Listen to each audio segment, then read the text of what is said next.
We're going to be starting off on page 224 in Devil Worship, the Shocking Facts. Devil Worship, the Shocking Facts. And we're on the bottom of page 224, and the heading is The Ancient Cycle of Pagan Worship. Okay, the ancient cycle of pagan worship.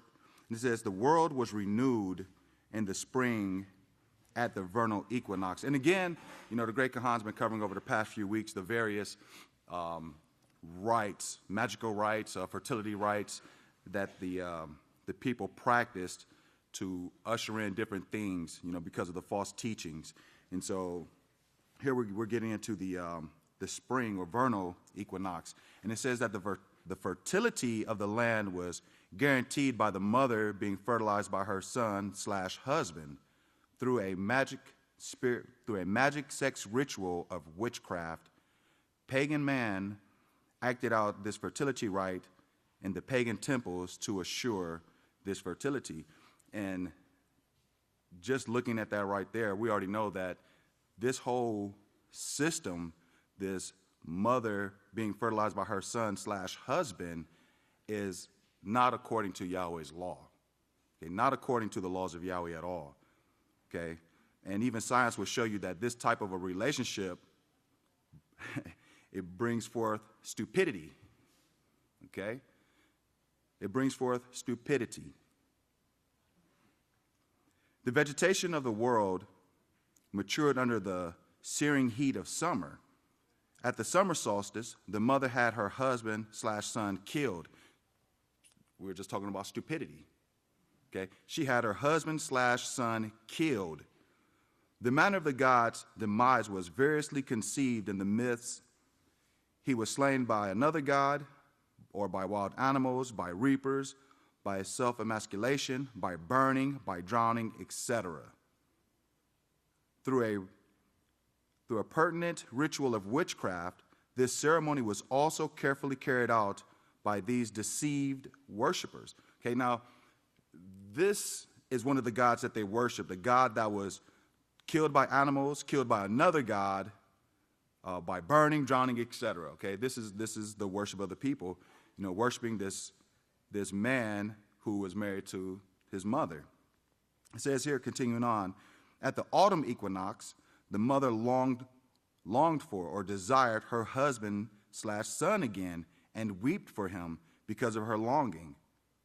The witchcraft ritual of weeping for Tammuz was an abomination which even the women of Israel were guilty of committing. The prophet Yechezkiah reproved the people for committing this abomination, saying in Yechezkiah, or Ezekiel 8, verses 13 through 14, he also said to me, turn yet again, and you will see greater abominations that they are doing. Then he brought me to the door of the gate of Yahweh's house, which was toward the north, and behold, there sat women weeping for Tammuz. Now, based on what we just read, just this little bit of information that we just read here, we can see how abominable this act was, this weeping for Tammuz. Okay, based on his relationship with his mother, based on the fact of her having him killed and then longing for him and then magically resurrecting him, we can see how this has nothing to do with salvation. Okay, has nothing to do with salvation. Continuing on here, it says, from this book, The Two Babylons, Second American Edition, 1959, published in America by, is that Luzo? No one knows? Who can help me? Luzio? All right, by these brothers, and we're going to go ahead and skip the rest of that. But reading these underlined parts here, it says that Osiris met with a violent death. Well, let's start at the top. The identity of Nimrod, however, and the Egyptian Osiris having been established, we have thereby light as to Nimrod's death. Osiris met with a violent death, and that violent death of Osiris was the central theme of the whole idolatry of Egypt. Okay? If Osiris was Nimrod, as we have seen, that violent death which the Egyptians so pathetically developed in their annual festivals was just the death of Nimrod. Okay, so we see here that we're seeing that it's the same person here. But look at the some of this underlying parts here. The famous huntsman. The famous huntsman. Who else was a hunter in the scriptures? Nimrod. Remember that system hunt? Nimrod was a hunter. Let's look at that really quick. Is that Genesis chapter 10? Okay, because you can see how the deception is creeping in. Genesis chapter 10. Let's see.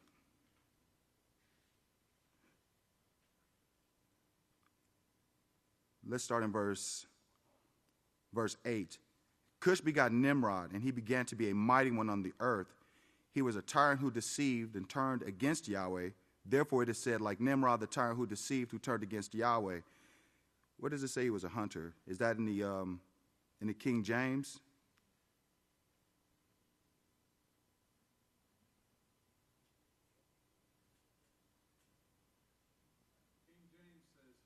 King James says hunter? Okay, thank you. Praise Yahweh. So R1 here. Look at R1 where it says by tyrant who deceived. It says, Nimrod ensnared the minds of the people with the words misleading them to rebel against Yahweh. But right, I do remember saying like he was a mighty hunter. Okay, this huntsman, this teaching of teaching people not to follow the ways of Yahweh. And we'll see how all of this ties in as we continue to read about this false god, you know, and these teachings of how to keep people from actually learning the way of Yahweh to actually receive salvation. So continuing on here, under the underlying parts, it says, women of Egypt wept for Osiris, as the Phoenicians and the Syrian women wept for Tammuz. So in Greece and Rome, the women wept for Bacchus. Okay, and remember Bacchus. So let's look over to page 226 here, 226. Continuing in the underlined words here, it says, just above, here then we have large and consenting evidence, all leading to one conclusion, that the death of Nimrod, the child worshipped in the arms of the goddess mother of Babylon, was a death of violence. And down at the bottom here it says, then began those weeping for Tammuz and the guilt of with which the daughters of Israel allowed themselves to be implicated, and the existence of which can be traced not merely in the annals of classical antiquity, but in the literature of the world from Ultima Thule to Japan. So it's showing that this isn't just in one specific area, but it's, you know, it's spread worldwide. Everyone has their form of worship. You know, the names may have been changed, but they're worshiping the same being. It says here, Ninus, Tammuz, Osiris, Bacchus, etc., were all the same God with the same worship service and witchcraft ritual and mythology. And remember what it says in Romans, whom you yield yourselves as servants to obey as whom you obey, whether it's of righteousness which leads to life or of sin which leads to death. And so you know who you belong to based on the way that you serve. You know, we know how to serve Yahweh. We serve Yahweh by keeping his 613 laws. That's how we know we belong to Yahweh. Yahweh knows those who are his because we depart from iniquity. We depart from these various forms of God worship, whereas, you know, you can tell those who worship the gods based on the things that they do, whether they set up trees or whatever it is they do. We know that they serve the gods. Continuing on here, it says, the only difference between them was the fact that the names of the god were changed to mysteriously hide the guilty. And remember, in these religions, everything is a mystery. You know, they don't have any answers. And that's one of the things that keeps them, you know, uneducated. You know, well, we'll never really know the answer to that. We'll never really know this. We'll never really know that, where everything that we need to know is in the scriptures. As a matter of fact, let's look over to Romans really quick. Romans chapter 1. Romans chapter 1. Verse 19. For that which is known about Yahweh is manifest to them, because Yahweh has shown it to them. For since the creation of the world, the invisible things of him are clearly seen, his eternal power and holiness being understood by the things that are written, so that they are without excuse. Okay, so there's no excuse. Yahweh gives us everything that we need to know concerning salvation and righteousness. But guess what? It's a mystery. Okay, it's a mystery to these other religions because they do not know Yahweh. Continuing reading here says that at the winter solstice, the son/husband was reborn to the mother. Yule, according to the two Babylons on page 93, is the Chaldean name for an infant or little child. Therefore, as the two Babylons on page 98 shows, the divine child born at the winter solstice was born as a new incarnation of the great God after that old God had been removed from the scene through various means of witchcraft.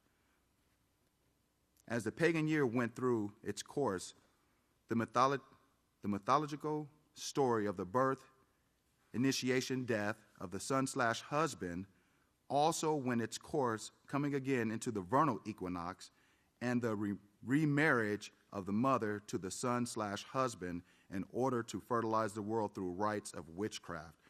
You know, this is just really insane if you ask me. This whole concept is just, it's so unscriptural. As repulsive as this may seem to the average reader, the same pagan fertility sex rites practiced since antiquity have come down to our present time, almost intact. The only difference in the ancient pagan witchcraft rituals are their modern counterparts, is the fact that their names were changed in order to veneer them with Christian respectability. Now, veneer, let's look up this word veneer, because in carpentry, you know, if you use like a veneer finish, you're actually using a nice product to cover up something that's not so nice, so to speak. So if you have a countertop that's made out of like particle board or something like that, you will cover it with like a laminate. And so your countertop will look like marble, even though the particle board is like trash. You have a countertop that looks like marble, but if that particle board gets wet, it's done. So let's look up the word veneer. Okay. The word veneer, and of course it has the carpentry aspect of it, but it also says a way of behaving or appearing that gives other people a false idea of your true feelings or situation. Now, number 3 says a superficial or deceptively attractive appearance, display, or effect. Okay? A superficial or deceptively attractive appearance or display or effect. Now, this time of year, what do we see like all over?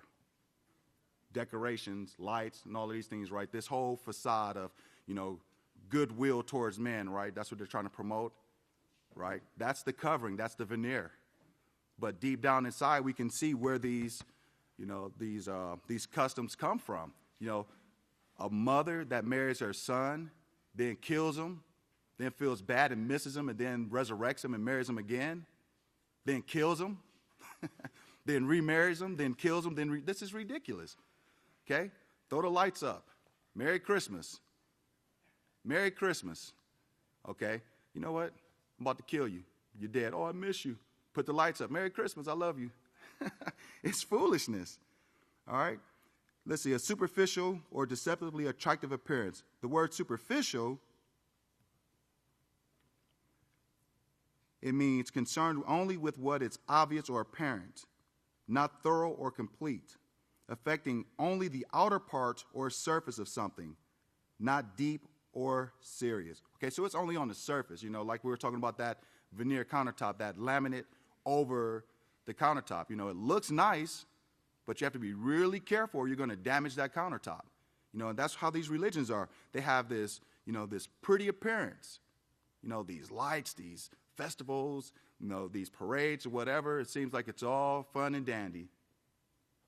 But remember, this time of year is when suicide is the highest. Remember that? Suicide rates really go up this time of year.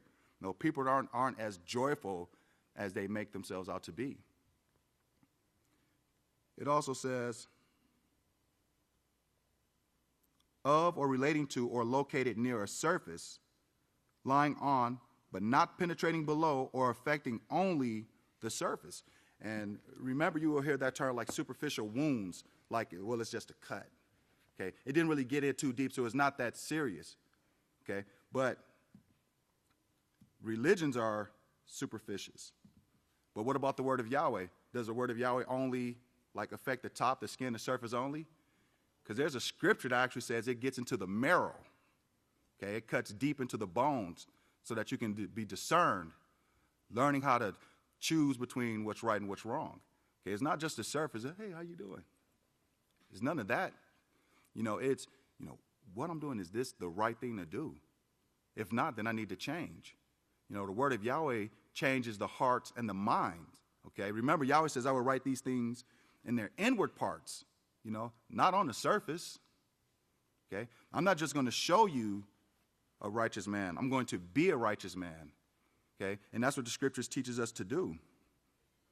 Let's continue reading here. It says,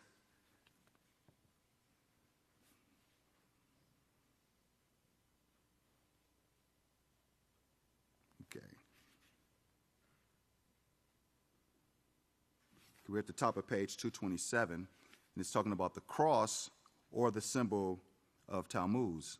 It says, digressing momentarily here, I want to call your attention to the fact that another custom closely associated with Tammuz is the sign of the cross. There is, of course, no scriptural justification for this custom, but there is great pagan justification involved. The cross is the original sign of the god Tammuz. The cross is simply the letter T. The Two Babylons by Hislop on pages 197 to 200 gives us this information about the sign of the cross. The magic virtues attributed to the so-called sign of the cross, the worship bestowed upon it, never came from Yeshua or his apostles. Okay, so Yeshua never did the sign of the cross. And I'm sure none of us ever thought that. This is for those who don't know. But we know that Yeshua never, ever, ever used the sign of the cross. It says here that the same sign of the cross that Rome now worships was used in the Babylonian mysteries and was applied by paganism to the same magic purposes, signing oneself, kissing the cross, holding the cross, wearing it as a charm, and was honored with the same honors. That which is now called the Christian cross was originally no Christian emblem at all. So it's showing us here that this sign of the cross, or this symbol, was used long before Christianity. And it kind of just, rehearsing this just shows us how, so far ahead pastor is, how far ahead of us he is. Because this book was written a long time ago, and he's continuing to show us and to expose the son of perdition, and this universal religion, and how their purpose is to, engraft all of these other religions.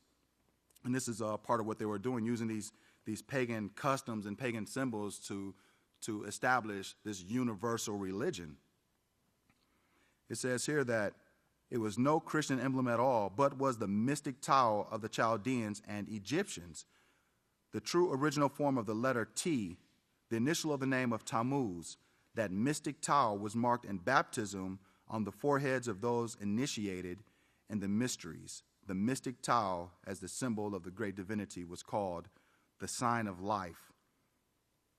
It was used as an amulet, good luck charm, over the heart.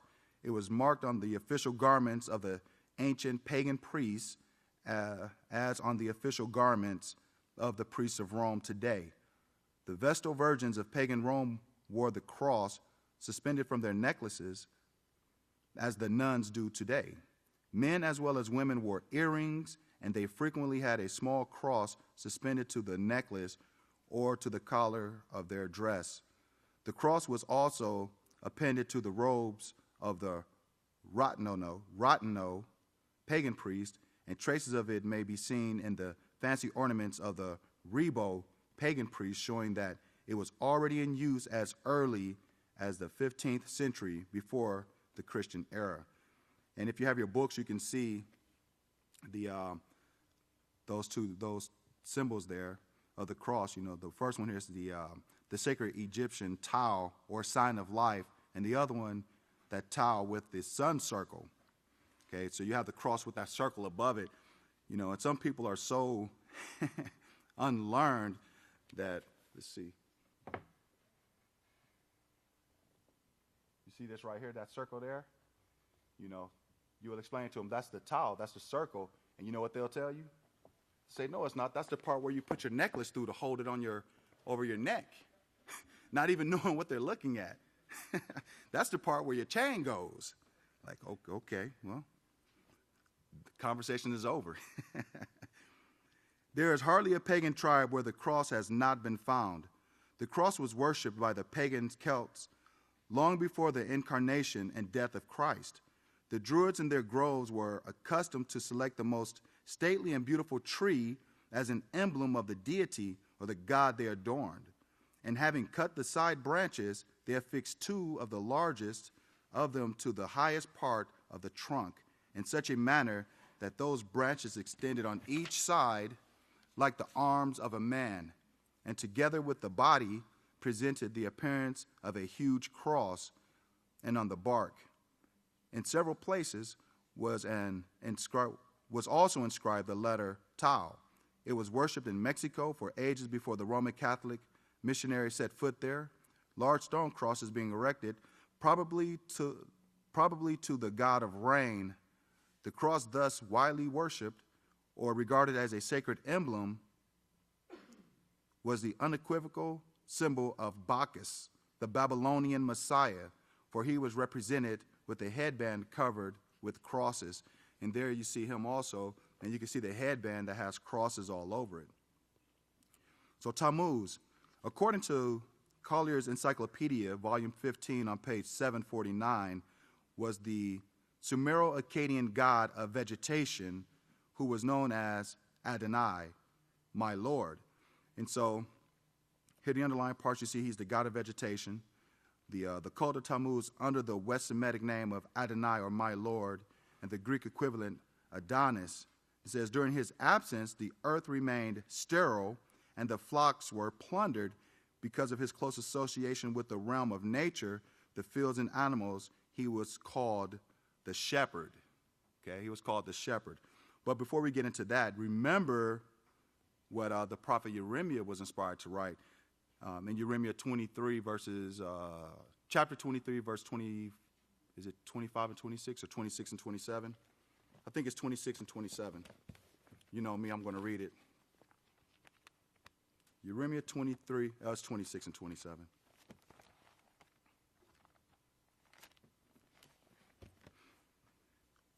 It's on page 592 in your books of Yahweh. Verse 26, how long will this be in the heart of the prophets who prophesy lies? Okay, so what is he saying here? How long will it be in those teachers, those who are supposed to teach? How long will you teach lies? How long are you going to teach lies? Yes, you are prophets or teachers of the deceit of your own minds, who devise, who plan and scheme to cause my people to forget my name through their dreams, which they tell every man to his neighbor, just as their fathers have forgotten my name for Baal, for the Lord. Okay, they forgot Yahweh for the Lord. And so we see here Barakas, also known as a shepherd. All right, remember, was it in, I think it's 1 Corinthians chapter 8. 1 Corinthians chapter 8, in verse 5. It says, for even though there are many called gods, whether in heaven or on earth, as there are many gods, Elohim, and many lords. So there are many gods and many lords. Yet to us there is only one authority, the Father from whom all things came and from whom we live. And there is but one king, one high priest, and that's Yeshua Messiah, on whose account all things are all things, and whose account we live. However, not all possess this knowledge. Okay? And that's key. Because not everyone recognizes Yahweh's authority or the authority of Yeshua, our high priest. And at this moment, I want to remind you of the sermons that Pastor brought out concerning this last day's work and how it's our jobs to lift up Yeshua, to bring forth the man, and to remove the filthy garments off of him, and to put on him the priestly garments. Remember those sermons? putting on the priestly garments of Yahshua, putting them on him, bringing them forth. And that's the knowledge that's been given to this house in these last days, recognizing our high priest and lifting him up. Whereas the world do not have this knowledge. But some throughout all their lives until now, accustomed to the worship of gods, still eat that which is offered to gods. And because of this lack of knowledge, they are defiled. And remember, the prophet Hosea also wrote that, his people, Yahweh's people, are destroyed because of a lack of knowledge. Okay, Yahweh's people are destroyed because of a lack of knowledge. And then it goes on to say, because you have rejected knowledge, I will also reject you. You will not be a priest to me. You will not be a king. And Yahweh also says, I will forget your children. Okay, because people reject this knowledge that's being offered to them in these last days. Okay, so it's a lot. It's a lot that's being done in these last days. It's a lot of knowledge being poured out. The opportunity for us in these last days surpasses any other opportunity ever, period, for anyone. Okay, the only person that's Pastor has taught us that's higher than us, or this last day's house, is our high priest. Okay, and I'm not saying we're equal to pastor. Okay, we know the headship, so there's no need for me to get into all of that. So just think about what Yahweh's offering us in this time period. Yeshua said to the apostles, many righteous men desire to see what you see. And then later on he told them, look, greater works than these will be done in the last days. Greater works than these will Yisrayl Hawkins be doing, bringing forth the man, ushering in everlasting righteousness. We're a part of this last day's work, and it should not be taken lightly. And it's almost like I have to say that every time that I speak, because we forget. We forget. And sometimes we don't really focus on what Yahweh said in before us. We don't look forward towards the kingdom of heaven, and we get caught into the day-to-day grind, and we get into disagreements with our brothers, and then we allow our emotions to take over, and then we forget what we're being taught in Yahweh's house, how to control our thoughts. Remember, Yeshua said we must bring every thought into subjection. Learn to control how we think. So, if there's a disagreement, is there not a way to solve it peacefully? There's always a way to solve it peacefully. Okay? War is never an option. Okay? And one of the brothers gave a speech in Africa today, and that was the title of his speech. War is not an option. One of the scriptures says that divorce is not an option. You make an agreement, you have to find a way to make it work. Okay? You have to make it work. No matter what the situation is, we have to find a way to make it work.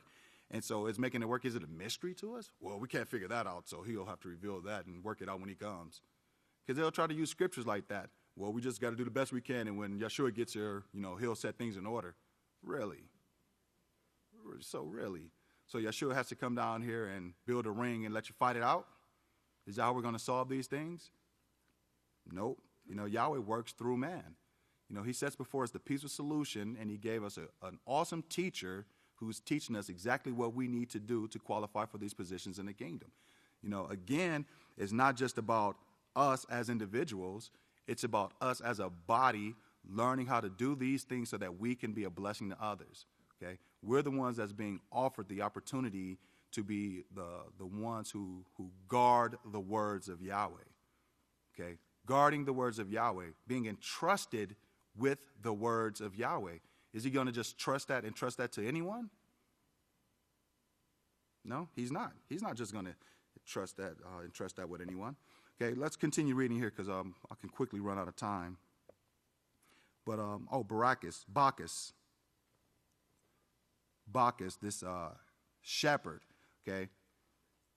Let's look at Yahweh chapter 10 really quick.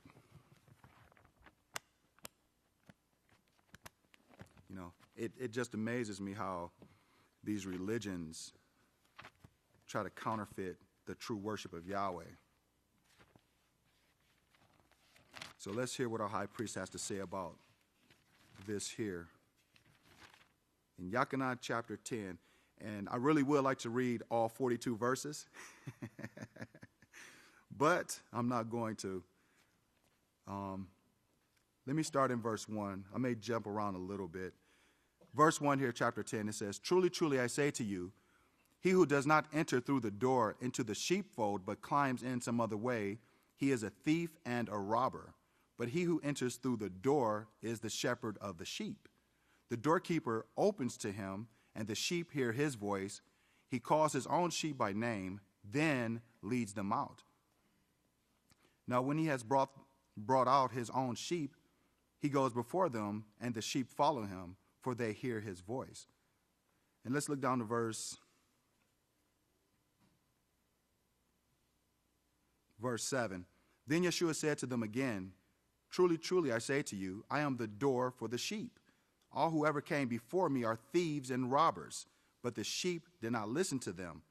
Okay, so, we see here that this Bacchus, who's they're calling him a shepherd because of the way that they worship him and what they're trying to associate him with, the animals of the field, the land, and so on and so forth, nature. So he's the shepherd, right? But this is what Yeshua said. He said, all who ever came before me are thieves and robbers, but the sheep did not listen to them. Okay, the righteous sheep, those who hear the calling, those who hear the laws of Yahweh, and they can say, hey, this Bacchus guy is a liar. This guy has a headband on with a bunch of crosses on it. I'm not listening to this guy, Is he setting up a tree?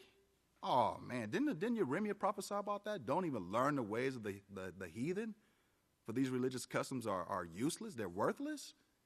And this guy, no, I'm cool on that one. I'm not listening to Bacchus. But this is what Yeshua said. He didn't say it like that, okay? But he goes on and he says, I am the door. If any man enters in through me, he will be saved and will go in and out and find pasture. The thief comes only to steal, to kill, to destroy. Okay? So you see what the thief does? Okay, you see what Bacchus is doing? You see what the Lord is doing? Because that's who Bacchus is. Tammuz, all of these guys, the Lord. Yahweh says, how long will you forget my name for the Lord? And what did this thief do? He comes in to steal and to kill, to turn people away from Father Yahweh. That's what this person does. Look at verse 11. I am the righteous shepherd. The righteous shepherd gives his life for the sheep. Okay? And Yeshua, what did Yeshua do? He gave his life, not just, in death, to atone for our sins, but his life was committed to teaching righteousness. Okay? Even when he was 12, remember his parents went looking for him, like, what are you doing? Don't you know I must be about my Father's business?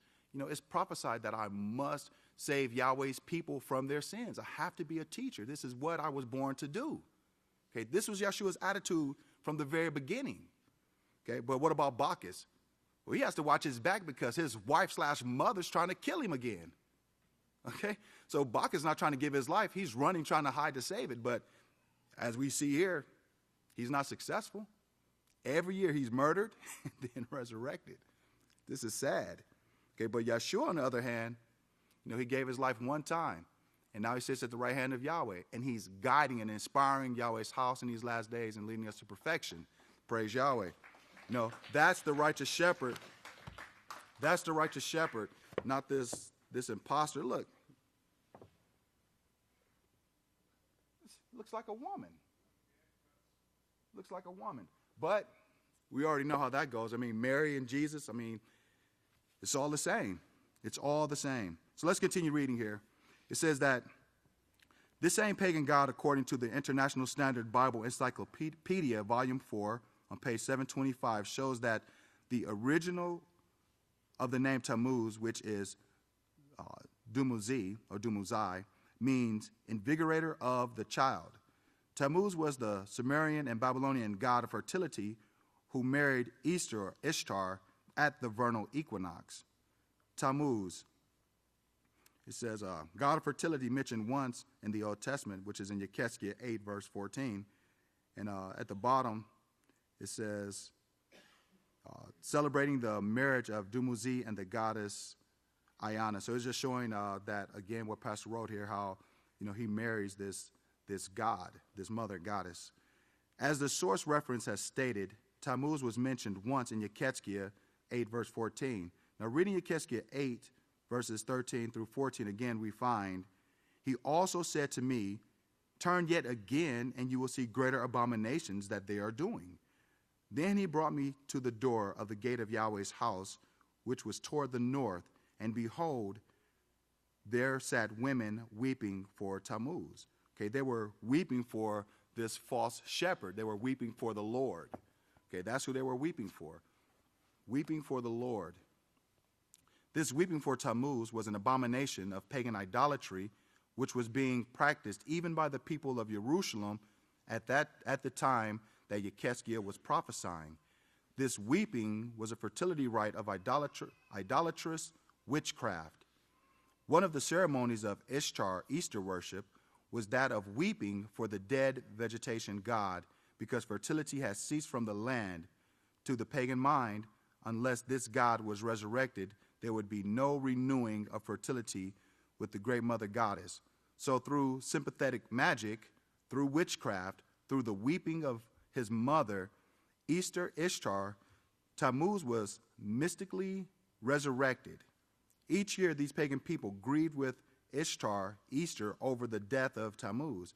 And at each vernal equinox, they were rewarded as this resurrected god was reunited with his great mother goddess in order to ensure success of the crops and the fertility of animals and people.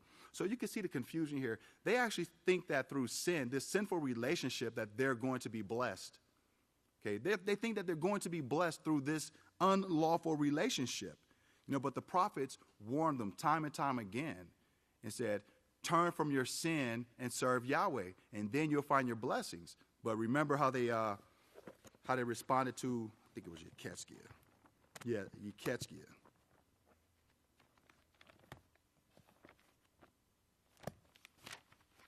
This is how they responded when they were told to turn to Yahweh, to put away their gods, and to learn to do righteousness.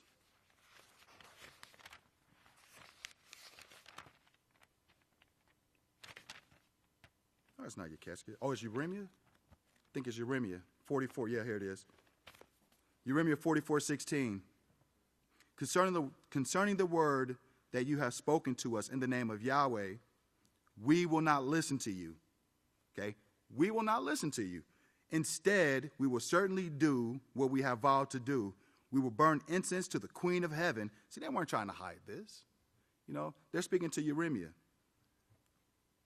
We're going to pour out drink offerings to her, just as we and our fathers, our kings and our princes used to do in the cities of Yada and in the streets of Jerusalem.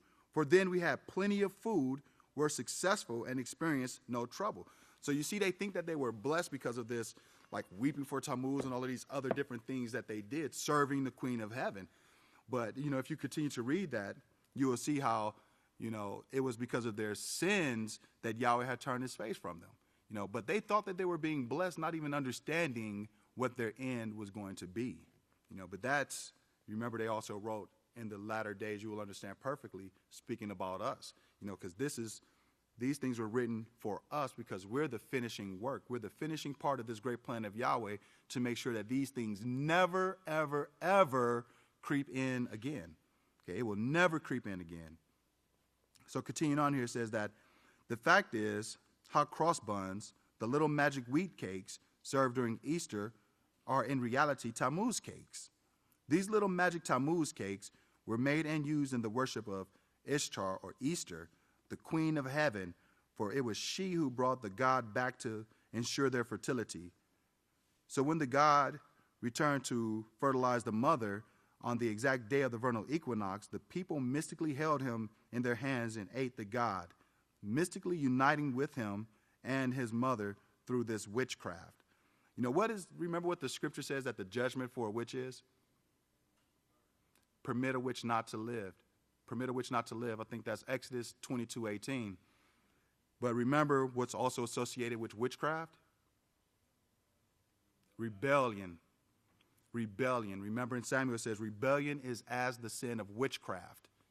Okay, rebellion is as the sin of witchcraft. So when we rebel against the teachings of the house of Yahweh, when we rebel against the laws of Yahweh, what's the difference between us and the women who are weeping for Tammuz and baking these little magic Tammuz cakes?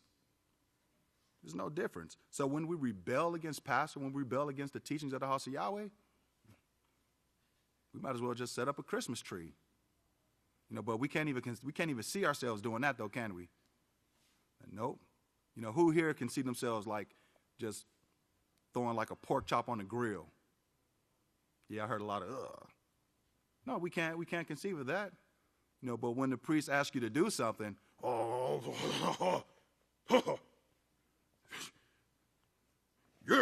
not listening to you. Yeah, what is that? I mean, it's the same thing. You might as well go ahead and get you one of those little chocolate Easter eggs, and all these other things that everyone else does. I mean, we put ourselves in the same category. Not to get off topic here, but I want to read something in Romans, and I share this with the young people a lot, because Yahweh classifies, he groups a lot of things together, and then he groups one thing in there that kind of stuns the children. Okay, it's kind of like when they see it, it's kind of like, oh. So let me read this here. In Romans chapter 1, let's see. I'm going to start in verse 29 here, and then I'm going to get back to the book here. It says, being filled with all unrighteousness, sexual impurity, wickedness, covetousness, maliciousness, full of envy, murder, strife, deceit, malice. They are gossips, backbiters, slanderers, haters of Yahweh, despiteful, arrogant, and boastful. They are inventors of evil things. So you see, all of this right here sounds really bad, doesn't it? Haters of Yahweh, murderers, drunkards, and so on, right? And here's a shocker to the children. Disobedient to parents. It's right there. Grouped with all of these other things that we wouldn't even really make a part of our character, arrogant, despiteful, full of envy, murder, strife, haters of Yahweh, slanderers, boastful, covenant breakers, disobedient to parents. Disobedient to parents. Doesn't the scripture teach us that we are the children of Yahweh? The house of Yahweh is our mother. Yahweh is our father. We're all children. So when we're disobedient to our mother, which is the house of Yahweh, when we're disobedient to Yahweh, our father, we fall into this category here. But sometimes we don't consider the overall picture and where we stand. I lost my place. All right, here we go. So getting back here on page 229, it says, during the time that the prophet Jeremiah was proclaiming Yahweh's words to the people, Yahweh inspired him to rebuke his people for this pagan idolatrous practice. Reading in Jeremiah chapter 7, verses 17 through 20, we find, do you not see what they do in the cities of Yada and in the streets of Jerusalem? How the children gather wood and the fathers kindle the fire, while the women knead dough to make cakes for the queen of heaven, and how they pour out drink offerings to the hinder gods, so they may provoke me to anger. Is it I whom they provoke to anger, says Yahweh? Or is it not themselves whom they harm to their own shame? Therefore, this is what Yahweh says, behold, my anger and my fury will be poured out on this place, on man and on beast, on the trees, on the field, and on the fruit of the ground, and it will burn and not be quenched. So let's go back up here a little bit, and let's break this down a little bit. Because here we know, it says a couple of things here that would give a person who's unlearned in the scriptures the idea or the concept that Yahweh is an angry, furious, vengeful being. And we know that's not the case. Yahweh is merciful, he's compassionate, and he's loving. He's our father, and the word father alone has a lot of attributes that go along with it, that being angry and vengeful and things like that just doesn't fit. Okay, so this here one, it says in verse 19, is it I whom they provoke to anger? And he's asking a question, are they making me angry? Are they making me angry? Or is it not themselves whom they harm to their own shame? Okay, they harm to their own shame. Let's take a look at, make sure I don't lose my place this time. Let's look at Genesis chapter 4. All right, and remember it says, is it I whom they provoke to anger, or is it not themselves? Okay, they bring themselves, to this anger to the point where it actually becomes shameful. Look at verse 6, Genesis 4:6. So Yahweh said to Cain, why are you angry? Why are you downcast?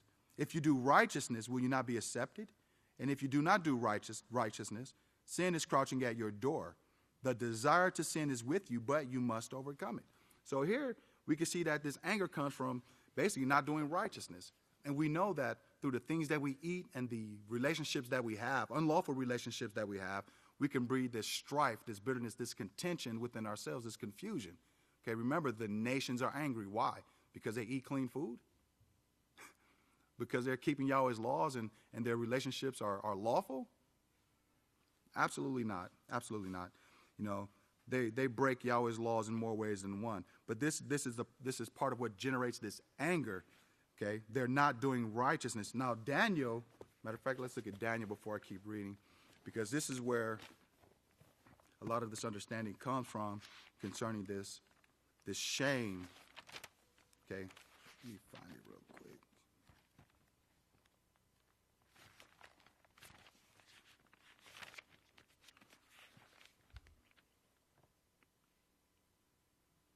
Okay, in Daniel chapter 9, let's start in verse 5. It says, "We have sinned and committed iniquity and have acted wickedly and rebelled by departing from your precepts and from your judgments. Neither have we listened to your servants, the prophets, who spoke in your name to the kings, or to our kings, to our princes, to our fathers, and to all the people of the land. O Yahweh, righteousness is ascribed to you, but as for us, even to this day, shame has befallen us. The men of Yada and the inhabitants of Jerusalem, upon all Israel, near and far away, throughout all the countries where you have driven them, because of their trespass, they have trespassed against you. O Yahweh, to us is ascribed shame of face to our kings, to our princes, and to our fathers, because we have sinned against you. To you, Yahweh, our Father, is ascribed mercies and forgiveness, though we have rebelled against you. Neither have we obeyed your voice, or, O Yahweh our Father, to walk in your laws, which you have set before us by your servants the prophets. Yes, all Israel has transgressed your law and turned away, and has refused to obey your voice. Therefore, the curse vowed against us, written in the law, the Torah which you have given through Moshe, the servant of Yahweh, are poured out upon us, because we have sinned against you." Okay? It's poured out. Remember what we just read here? Let's see. Verse 20, Jeremiah 7, verse 20, it says, "Therefore, this is what Yahweh says, behold, my anger and my fury will be poured out." But again, it's not Yahweh's anger or fury. You know, remember, Yahweh is not provoked to anger. Remember in Isaiah, it says that fury is not in me. Okay, fury is not in me. But then Yahweh says, you know, take hold of my strength, which is the laws and the prophecies. Take hold of my strength and make peace with me. Okay, so Yahweh's not furious and angry. You know, if he was, we would be done. Okay, but how does Yahweh deal with us? You know, he sends teacher after teacher after teacher, as we see through history. You know, prophet after prophet, teaching and warning. You know, then the scripture shows he sent his son. You know, did he stop there? Nope. It was all part of the plan. In these last days, he sent this witness, okay, to guide and to teach, showing us how long-suffering he is, to give us this opportunity to have salvation. This is the mercy of Father Yahweh. Okay, so how many of us think that without the house of Yahweh, we can deal with rebellious children for 6,000 years? There's people that kill their children for less in these days. You know, people murder their children. Children murder their parents. Okay? So we can see how crazy we have become. Okay? But with the laws of Yahweh, there's mercy and there's forgiveness. And Yahweh is teaching us to be like him. So, you know, again, you know, we're learning how not to be angry. You know, how to control our emotions. You know, and again, you know, using a peaceful solution, we know that anger is a secondary emotion, but just because, you know, you're upset about something, don't mean that it has to end with some type of a violent or physical or verbal confrontation. Okay, it just means that you disagree with something, and there's a way to work that out. But they try to make Yahweh look like, you know, well, I'm about to set the world on fire. I'm about to open it up. I'm about to send wild animals to tear you from limb to limb. And people believe what they read, like in Revelations, you know, I think or is it in Daniel, with the bear with the rib in his mouth and the leopard with wings and all of these different things. They're actually waiting to see these things come to pass. They're going to be waiting because there's not going to be like this animal coming up out of the water. They have no understanding. But anyway, not to get off topic here, but, the character of Yahweh, like we read in Romans, is written so that we can understand these things. It's clearly seen by the sheep, okay? By the sheep, by us. It's clearly seen by us because we hear his voice. Okay, we hear the voice of the witness in these last days teaching us the words from heaven. Okay, remember Yeshua said, I am the manna from heaven. He says, eat me, eat these words, eat these teachings, like consume them, allow them to be a part of you. And remember, you are what you eat. That is a true saying. If you eat righteousness, if you allow this to actually form you, then you will be like Yahweh. Okay, you will be exactly like Yahweh. But if we allow other things to enter in, like the stuff that Bacchus is teaching, marrying your mother and then she's killing you and then you're resurrected. If we allow that stuff to enter in, there's no hope for us, none at all. But continuing on here, this in verse 20, this is what Yahweh says, behold, this judgment will be poured out on this place. Because remember, a curse causeless will not come. Okay, a curse causeless will not come. And Yahweh always sent a teacher. There was always a teacher. Okay, and so if you go out and you do the things that you're not supposed to do, you're going to suffer a curse. You're going to suffer a curse, whether it's immediate or whether it's later. But this is what he's saying here. It will be poured out on this place, on man and on beast and on trees and on the field and on the fruit of the ground, and it will burn and not be quenched. Now, automatically, because of the word burn, we'll think that, it's speaking about a fire. And in one aspect it does, but I looked that word up. And it didn't mean only to burn, but it also meant a brutish person, to be stupid, to be foolish, to be, dull-hearted, okay? A person that's not willing to learn.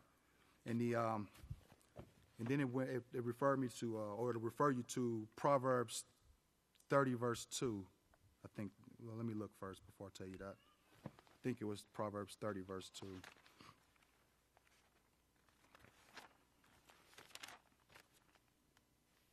Yes, okay. And it says, surely I am more brutish, stupid, and ignorant than any man, for I do not have the understanding of a man. I have not learned wisdom, nor do I have the knowledge of the Holy One. Okay, so why did I read that? Well, look at what Yeremiah said. He said that this will be poured out, this judgment will be poured out on this place, on man and on beast and on trees of the field and on the fruit of the ground, and it will burn and not be quenched. So it's showing you the mentality, the mentality and how it's going to spread, how people are not going to yield or acquire the knowledge of the Holy One. This is going to go throughout the land. They're going to be consumed by it. They're being consumed by it. And remember in Romans chapter 1, where it talks about certain men doing certain things and then burning in their lust for one another and then suffering the penalties for the choices that they make. All of these things are connected. The prophets have been teaching and warning about all of these things from the very beginning. And a lot of it is because of this, it is because of this pagan God worship, in these various forms.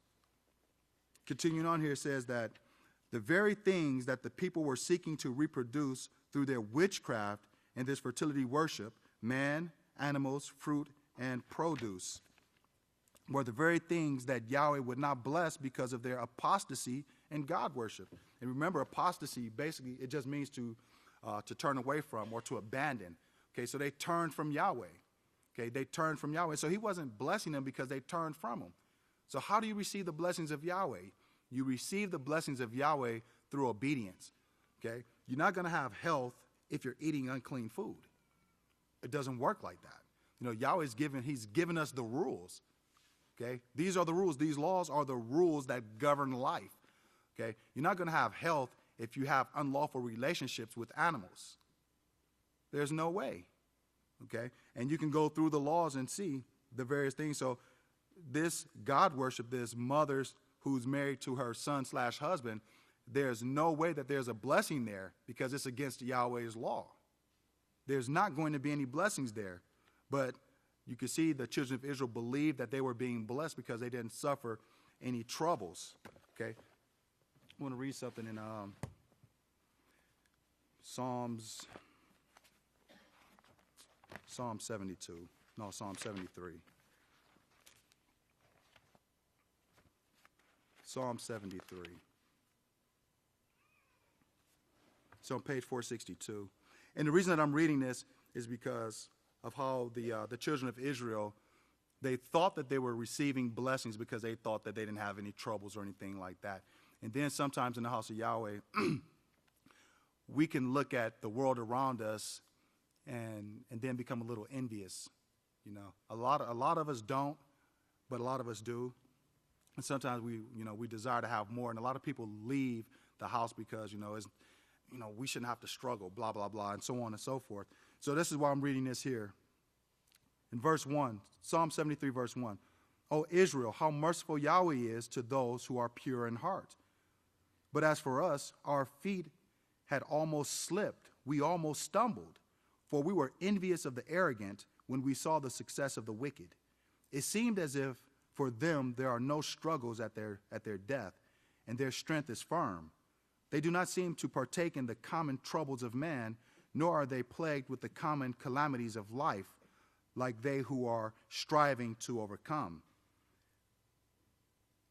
This is down to verse 13. Truly we have cleansed our hearts of vanity and washed our hands in innocence. And I recommend that you go back and read all of this. For time's sake, I'm skipping here. But verse 13, truly we have cleansed our hearts of vanity and washed our hands in innocence. But all day long we have been plagued, and chastening comes every morning. If we had said, we will speak this way, behold, if we have said this, we would have betrayed the generation of your children. And when we strove to understand this, it was hard for us to accept the injustice of this in our minds. And again, it's looking at the world around us like, man, they're so successful, but, I live in a tent. Look at this big old house. Look at these cars. Look at this. And I'm living in a cave. Okay? Look, my shoes. I have duct tape on my shoes, and he's wearing like gaiters. I know none of us want to wear gaiters, but in the world, gaiters are, expensive shoe. But anyway, these are the things that we look at, this vanity. But continuing on here, it says, and if we strove to understand this, it was hard for us to accept this injustice of this in our minds. Until we went into the sanctuary of Yahweh, then we understood their end. Surely you are setting them, or you are allowing them to be set in slippery places. It says you will cast them down into destruction. But we know Yahweh's not doing this. He's allowing them to make their own choices. Okay, Yahweh's not doing this to the people. Okay, Yahweh's sending out the warning, giving everyone an opportunity to turn and to choose to live. But, again, people don't want to hear what Yahweh has to offer. Verse 19, or how they are brought to desolation in a moment. They will be utterly consumed with terrors, like a dream after one awakens. So when you awake, O Yahweh, you will despise their image. But when our minds were grieved and when our spirits were embittered, we were stupid fools without understanding. We became like the beasts in front of you. So you see how we need to see ourselves if we're not being mindful of the plan of Yahweh. We're like stupid fools in front of Yahweh if we're looking at what the world has and saying, wow, look at how well off they are. And look at how I'm suffering. We're stupid fools if we think that the world is in better shape than we are in Yahweh's house in these last days. Okay? Stupid fools. I'm talking about myself. You can talk about yourself if you want to. But, consider what Yahweh is offering us. Peace, joy, and abundant living. Eternal life without sickness and disease. Okay, that's just part of it. That's just part of it. Okay? And everything that's written in the scriptures is all that we know. But you know what else he said I want to remind you of? He says, it has not even entered into the mind of man what Yahweh has in store for those who love him. Okay? It hasn't even entered into our minds what he has in store for us. But what we do know about is worth seeking after. Okay? The health, the eternal life, the family, our families just continuing to grow, seeing our children, our grandchildren, great-grandchildren forever. Can you imagine that? It's hard to even comprehend that you're going to see your lineage forever, because we're so used to maybe not even getting to see our grandparents. You know, some of us, our parents died when we were extremely young. We didn't get to meet maybe our mother or our father. You know, that's the curses of this world, not knowing who your parents are. You know, Yahweh didn't set it up for a child to grow up without parents. You know, parents are very essential and necessary for the development of a child. Very necessary. And so to see the way that things are set up in these last days, where there's divorce and then there's feuding between mother and father, and the child is caught in the middle, you know, this is definitely of Satan. It's not of Yahweh. You know, and there's so much more we need to learn, and we have to do so much more to prepare ourselves for this kingdom. You know, so I'm extremely thankful that Father Yahweh is giving us the time that we need to grow. You know, I'm extremely thankful, and it's great that we have a desire to see the kingdom right now. Okay, we should have that desire to see the kingdom right now, for it to be upon us right now, but also thankful that the will of Yahweh is so that none shall perish. And a lot of us would probably perish if the kingdom was set up tomorrow. Okay, and that's what we need to consider. Are we ready? And if not, Yahweh's given us time to make ourselves ready. Remember what he said to Jeremiah? Stand up and get yourself ready. Men, stand up and get yourselves ready for the kingdom of Yahweh. Okay, it's at hand. May Yahweh bless your understanding.